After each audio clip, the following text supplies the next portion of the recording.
Hai akkam jirtan hordoftoonni tiktookii kiyyaa hundi keessan iddoo jirtanitti nageenya waaqayyo isiniif haa baay'atu. Hordoftoota kiyya ani waan isiniin jedhu jechuudha.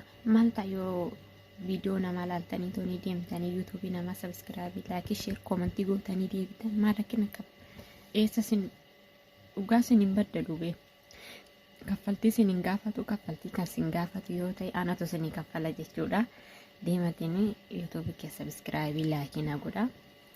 Linkii yuutuubii kiyyaa jala jira jechuudha. Korofaalii kiyya jala jira. Korofaalii kiyya jala argattu jechuudha. Kanaaf deematii laayikii, koomentii, sheerii godhaatanii deebi'a. Piliis uummata Oromoo piliis.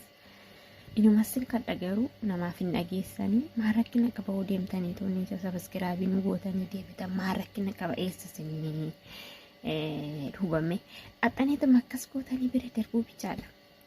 Ani garuu waan ijoollee Oromoo tiyyuu miti kan nama dhalataa zeegaa biraatu yoo osoo hin koomattii fi laayikiin godhin bira darbuu dhugaa waaqayyoon maaliif bakka ittiin kaffalu nan gaafatu kaffaltii maal rakkina qaba yoo wal jajjabeessanii deemne tooni kaffaltiin nu gaafatu bee biyaansi hodii damee sakondii tokko sakondii lama bichaadhaan nu gaafatu si viidiyoo san deemne laayik koomentii gochuudhaaf jechuudha.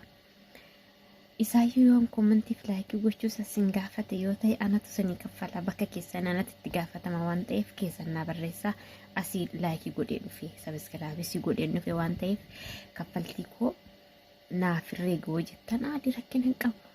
Misuma gaafa tokko nyaadhurraa ruuza ona feelee ruuza jilfaat manka tokko sini manka tokko ofii kootiif siniif laadha jechuudha. Kalaas dhumate wanti biraan jiru maallaqa osoo hin taane misuma nani nyaadhu manka tokko sin gaabbasaa jechuudha. Kalaas niskaffeeyoon tokko gimmaasha dhuge gimmaasha siniif laadha jechuudha. Bakka isa kanaan ala gara maallaqaatiin yoo ta'e illee hin jiru.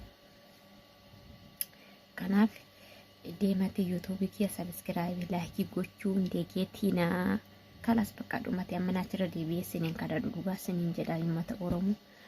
Marakkina qaba yoo wal jajjabeessine walaa jajjabeessinu piliis deema wal jajjabeessaa maalidha cubbuun qabu dhugaa. Kanaaf viidiyoon kun guyyaa lama dura jechuudha ana waraabe garuu har'a sinii boruu hiftaan keessaa sinii gadhiisa. Deematee yuutuubii kiyya sabiskiraabii naa godhaa. Liinkiin korofaalii koo jala jira dhugaa siniin jedha. Linkiin korofaalii koo jala jira jechuudha. Kallattumaan linkii san argattanii seentanii sabiskiraabii gootanii bira darbuu bichaadha. Kanaaf yoo didamis immoo jalatti maxxansii hojjettan asirratti linkii isaa siniif maxxansa jechuudha. Garuu korofaalii jala yoo seentan linkii jala argachuu dandeessan nama hin dhibu. Kanaaf dhugaa siniin jedha ilaa kaadha kana sabiskiraabiin kee 10,000 seenee buluu qaba dhugaa siniin jedha. Keeka muraa jechuudha borusi fuuldura baay'ee keeka muraa jechuudha 10,000 guunnan. Inna akkana siniin jedha baay'ee sin jaalladha akka datoomaa deemattoonni yuutuubii keessa ani wanta wanti ni miti tiktookii miti fooloo tiktookii siniin kadhadhu.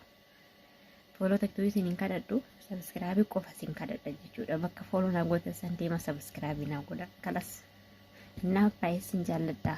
Arrabni immoo hin jiru kana keessatti nama narrabsinaa tooni. Yoo ta'e isin miidhanii wal guddisnaa fi malee arrabni kana keessatti hin hojjetu waan ta'eef arraba narrabsinaa tooni yuutuubii kiyya deema sabiskiraabii naa godhaa bichaa isiniin jedhee malee arraba isin narrabsina ishi.